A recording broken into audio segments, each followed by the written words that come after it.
हिंदू धर्म में एकादशी का महत्व सबसे ज्यादा माना गया है। एकादशी का व्रत भगवान विष्णु जी को समर्पित है। ऐसे ही माघ मास की शुक्ल पक्ष की एकादशी को जया एकादशी के नाम से जाना जाता है। साल 2025 में जया एकादशी का व्रत 8 फरवरी को रखा जाएगा और कहते हैं कि जया एकादशी का व्रत रखने से पिशाच योनि से मुक्ति मिलती है। इसीलिए इस एकादशी का इतना ज्यादा महत्व माना गया है। और इस दिन भगवान विष्णु और माँ लक्ष्मी की पूजा करने से हर समस्या से निजात मिलती है और घर में सुख समृद्धि भी बढ़ती है। और इसके साथ साथ पिशाच योनि भूत प्रेतों आदि योनि से भी मुक्ति मिलती है। इसीलिए इस व्रत को हर किसी को धारण करना चाहिए। तो दोस्तों, अगर आपने व्रत धारण किया है तो आपको इसके साथ साथ जय एकादशी की व्रत कथा का रसपान भी अवश्य करना चाहिए। तो आज की इस वीडियो में मैं आपको जया एकादशी की व्रत कथा के साथ साथ भगवान विष्णु जी की पौराणिक कथा, उसके बाल गोपाल स्वरूप की पुरानी कथा का श्रवण करवाने जा रही हूँ। तो चलिए वीडियो शुरू करते हैं। एक बार धर्मराज युधिष्ठिर जी भगवान श्री कृष्ण जी से बोले कि आपने माघ मास के कृष्ण पक्ष की षटतिला एकादशी का अत्यंत ही सुंदर वर्णन किया है। आप अंडज, उद्रेज, जरायु चारों प्रकारों की जीवों को उत्पन्न, पालन तथा नाश करने वाले हैं। अब आप कृपा करके मुझे माघ मास के शुक्ल एकादशी का वर्णन कीजिए। इसका क्या नाम है और इस व्रत की क्या विधि है और इसमें कौन से देवता का पूजन किया जाता है। तब श्री कृष्ण जी कहने लगे कि हे राजन, इस एकादशी का नाम जया एकादशी है। इसका व्रत करने से मनुष्य ब्रह्म हत्यादि पापों से छूटकर मोक्ष को प्राप्त होता है तथा इसके प्रभाव से भूत पिशाच आदि योनियों से मुक्ति होती है। इस व्रत को विधि पूर्वक करना चाहिए। अब मैं तुमसे पद्म पुराण में वर्णित इसकी महिमा की एक कथा सुनाता हूँ। देवराज इंद्र स्वर्ग में राज करते थे और अन्य सब देवगण सुखपूर्वक स्वर्ग में रहते थे। एक समय इंद्र अपनी इच्छा अनुसार नंदन वन में अप्सराओं के साथ विहार कर रहे थे और गंधर्व गान कर रहे थे। उस गंधर्वों में प्रसिद्ध पुष्य दंत तथा उसकी कन्या पुष्पवती और चित्रसेन तथा उसकी स्त्री मालिनी भी उपस्थित थे। साथ ही मालिनी का पुत्र पुष्पवान और उसका पुत्र माल्यवान भी वहीं पर उपस्थित थे। पुष्यवती गंधर्व कन्या माल्यवान को देखकर उस पर मोहित हो गई और माल्यवान पर काम बाण चलाने लगी। उसने अपने रूप, लावण्य और हाव भाव से माल्यवान को वश में कर लिया। सो हे राजन, वह पुष्यवती अत्यंत ही सुंदर थी।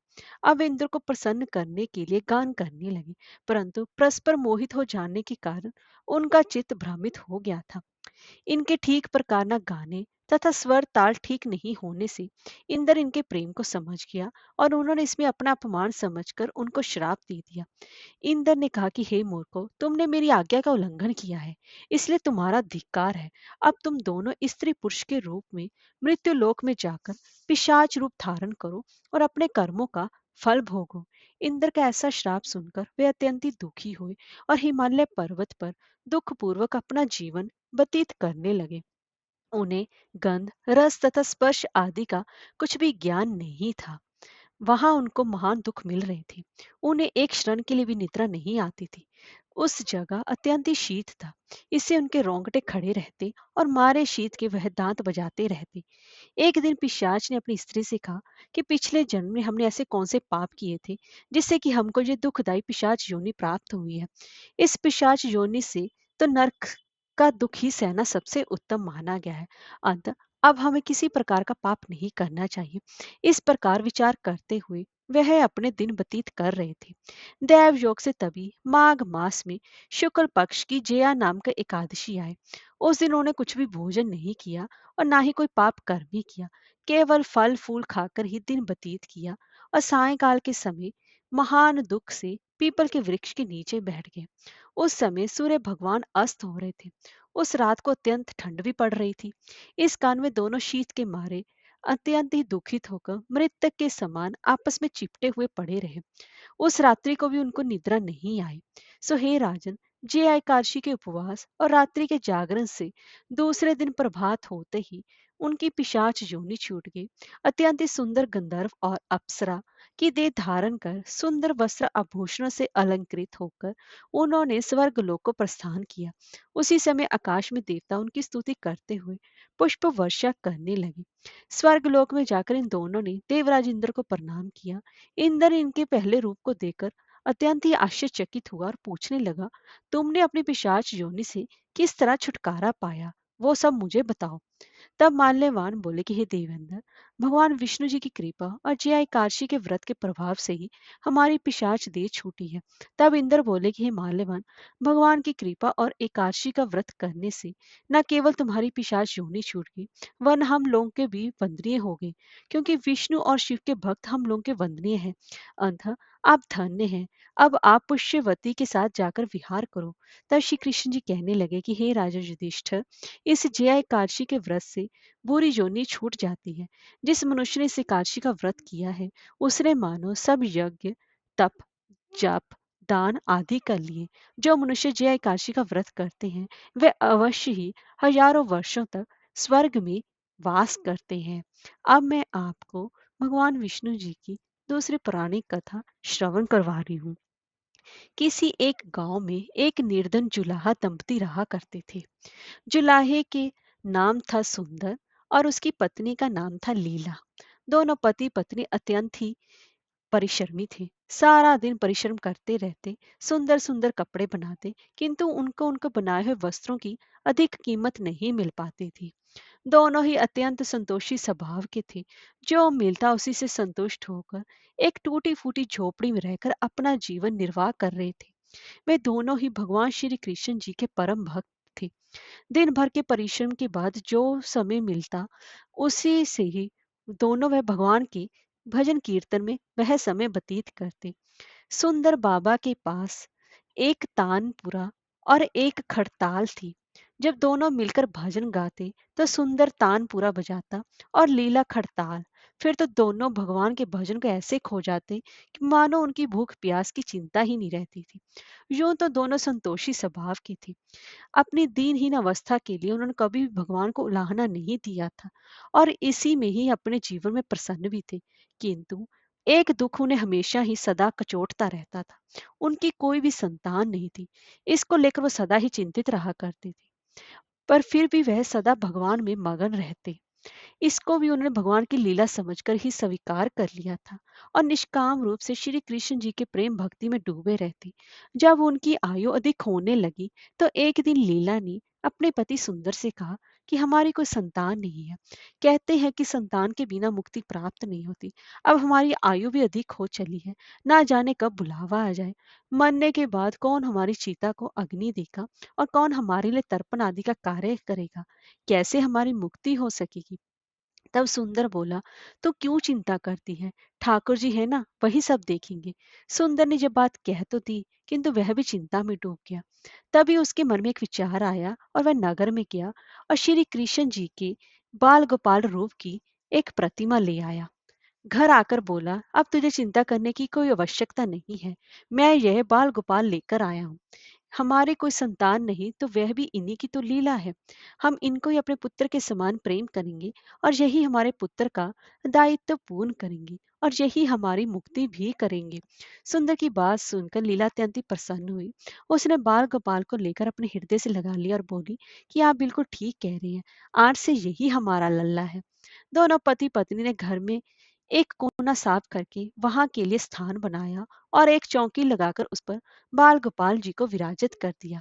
तब से जुलाहा दंपति का नियम हो गया कि वह प्रतिदिन बाल गोपाल को स्नान कराते, उनको धुले वस्त्र पहनाते, अपनी संतान की तरह उसे लाड़ लड़ाते, उन्हीं के सामने बैठकर भजन कीर्तन करते और वहीं सो जाते।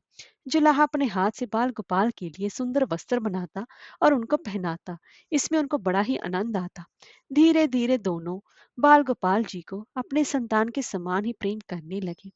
लीला का नियम था कि वह प्रतिदिन अपने हाथ से अपने लल्ला को भोजन कराती, तब जाकर वह स्वयं भोजन करती। लल्ला को भोजन कराते समय उसको ऐसे ही प्रतीत होता मानो अपने पुत्र को ही भोजन करा रही हो। उन दोनों के निश्चल प्रेम को देखकर करुणानिधान भगवान अत्यंत ही प्रसन्न हुए और उन्होंने अदृश्य रूप में आकर स्वयं भोजन खाना आरंभ कर दिया। लीला जब प्रेम पूर्वक बाल गोपाल को भोजन कराती, तब भगवान को प्रतीत होता कि मानो अपनी माँ के हाथ से ही भोजन कर रहे हैं। उनको लीला के हाथ से प्रेम पूर्वक मिलने वाले हर कौर में माँ का प्रेम प्राप्त होता था।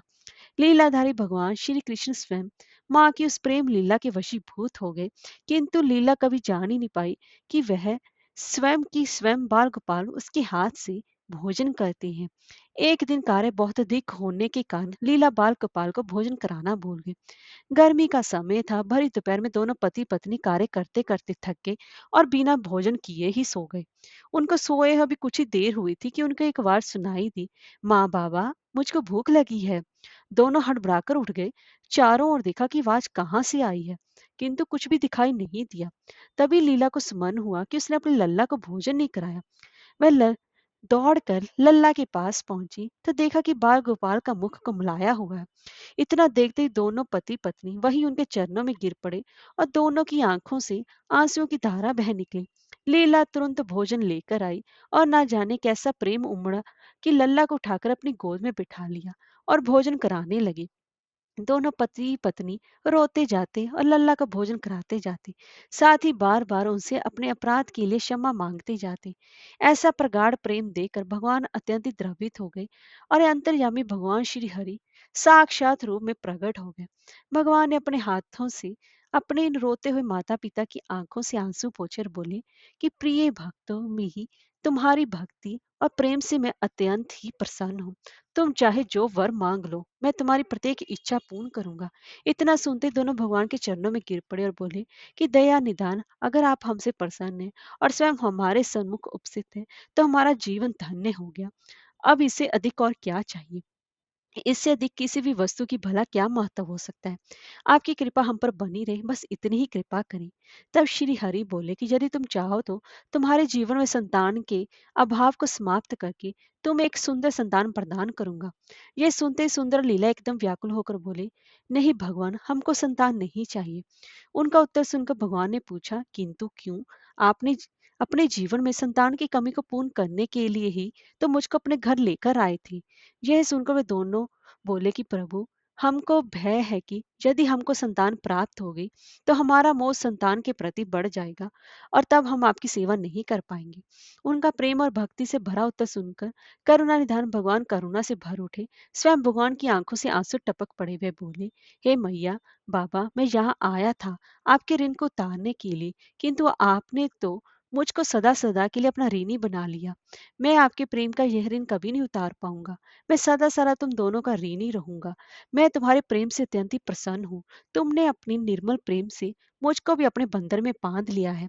मैं तुमको वचन देता हूँ कि आज से मैं तुम्हारे पुत्र के रूप में तुम्हारे समस्त कार्य पूर्ण करूंगा। तुमको कभी संतान का अभाव नहीं होने दूंगा। मेरा वचन कभी असत्य नहीं होता। ऐसा कहकर भक्त वत्सल भगवान बाल गोपाल की प्रतिमा विलीन हो गई। उस दिन से सुंदर और लीला का जीवन बिल्कुल ही बदल गया। उन्होंने सारा काम धंधा छोड़ दिया और सारा दिन बाल गोपाल के भजन कीर्तन उनकी सेवा में व्यतीत करने लगे। उनको ना भूख सताती थी, ना प्यास लगती थी। सभी प्रकार की इच्छाओं का उन्होंने पूर्ण रूप से त्याग कर दिया। सुंदर कभी कोई कार्य करता तो केवल अपने बाल गोपाल के लिए सुंदर सुंदर वस्त्र बनाने का। उनके सामने जब भी कोई परेशानी आती, बाल गोपाल तुरंत एक बालक के रूप में उपस्थित हो जाते और उनके समस्त कार्य पूर्ण कर देते। वह दंपति और बालक गांव भर में चर्चा का विषय बन गए, किंतु गांव में कोई भी ये नहीं जान पाया कि वह बालक कौन है, कहाँ से आता है और कहाँ चला जाता है। धीरे धीरे समय बीतने लगा। जुलाहा दंपति अब बूढ़े हो गए, किंतु भगवान की कृपा उन पर बनी रही। अब दोनों की आयु पूर्ण होने का समय आ चला था। भगवत प्रेरणा से उनको ये ज्ञात हो गया कि अब उनका समय पूरा होने वाला है। एक दिन दोनों ने भगवान को पुकारा। ठाकुर जी तुरंत प्रकट हो गए और उनसे उनकी इच्छा जाननी चाहिए। दोनों भक्त दंपति भगवान के चरणों में प्रणाम करके बोले कि हे नाथ, हमने अपने पूरे जीवन में आपसे कभी कुछ नहीं मांगा। अब जीवन का अंतिम समय आ गया है, इसलिए आपसे कुछ मांगना चाहते हैं। भगवान बोले, निसंकोच अपनी कोई भी इच्छा को मैं वचन देता हूँ, तुम्हारी प्रत्येक इच्छा को मैं पूर्ण करूंगा। तब बाल गोपाल के अगाध प्रेम में डूबे उस वृद्ध दंपति बोले कि हे नाथ, हमने अपने पुत्र के रूप में आपको देखा और आपकी सेवा की। आपने भी पुत्र के समान ही हमारी सेवा करी। परंतु अब समय आ गया है जिसके लिए कोई भी माता-पिता पुत्र की कामना करते हैं। हे दीनबंधु, हमारी इच्छा है कि हम दोनों पति-पत्नी के प्राण एक साथ निकलें। और हे दयानिधान, जिस प्रकार एक पुत्र अपने माता-पिता की अंतिम क्रिया करता है और उनको मुक्ति प्रदान करता है, उसी प्रकार परमेश्वर हमारी अंतिम क्रिया आप अपने हाथों से करें और हमको मुक्ति प्रदान करें।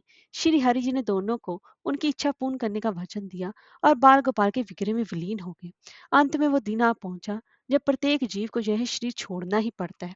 दोनों वृद्ध दंपति बीमार पड़ गए। उन दोनों की भक्ति की चर्चा गांव भर में थी, इसलिए गांव के लोग उनका हाल जानने के लिए उनकी झोंपड़ी पर पहुंचे। किंतु उन दोनों का ध्यान तो श्री हरि में रम चुका था। उनको नहीं पता कि कोई आया भी है। नियत समय पर एक चमत्कार हुआ। जुलाहे की झोंपड़ी एक तीव्र और अलौकिक प्रकार से भर उठी। वहां उपस्थित समस्त लोगों की आंखें बंद हो गई। किसी को कुछ भी दिखाई नहीं पड़ रहा था। कुछ लोग तो झोंपड़ी से बाहर आ गए और कुछ वहीं धरती पर बैठ गए। श्री हरि अपने दिव्य चतुर्भुज रूप में प्रकट हुए। उनकी अप्रतिम शोभा समस्त सृष्टि को अलौकिक करने वाली थी। वातावरण में एक दिव्य सुगंध भर गई। अपनी मंद मंद मुस्कान से अपने उन भक्त माता पिता की ओर देखते रहे। उनका यह दिव्य रूप देखकर दोनों वृद्ध अत्यंत ही आनंदित हुए। अपने दिव्य दर्शनों से दोनों को तृप्त करने के बाद करुणा निधान लीलाधारी समस्त सृष्टि के पालनहार श्री हरि वहीं उन दोनों के निकट धरती पर उनके सिरहाने बैठ गए। भगवान ने दोनों भक्तों का सर अपनी गोद में रखा, उनके शीश पर प्रेम पूर्वक अपना हाथ रखा। तत्पश्चात हाथों से उनके नेत्र बंद कर दिए। तत्काल ही दोनों के प्राण निकलकर श्री हरि में विलीन हो गए। पंचभूतों से बना शरीर पंचभूतों में ही विलीन हो गया। कुछ समय के बाद जब दिव्य प्रकाश का लोप हुआ तो सभी उपस्थित ग्रामीणों ने देखा कि वहां ना तो सुंदर था और ना ही लीला और ना ही बाल गोपाल थे। शेष से तो मात्र कुछ पुष्प जो धरती पर पड़े थे और एक दिव्य सुगंध जो वातावरण में चाहूं और फैली थी। विस्मित ग्रामीणों ने श्रद्धा से उस धरती को नमन किया, उन पुष्पों को उठाकर शीश से लगाया तथा सुंदर लीला की भक्ति और गोविंद नाम के गुणगान करते हुए चल दिए उन पुष्पों को श्री गंगा जी में विसर्जित करने के लिए। सच्चे भक्त वही है जो एक क्षण के लिए वह भी अपने विभक्ति नहीं छोड़ते, अर्थात जिसका चित्त ईश्वर में अखंड बना रहे, वही भक्त कहलाता है। हरे कृष्णा, राधे राधे।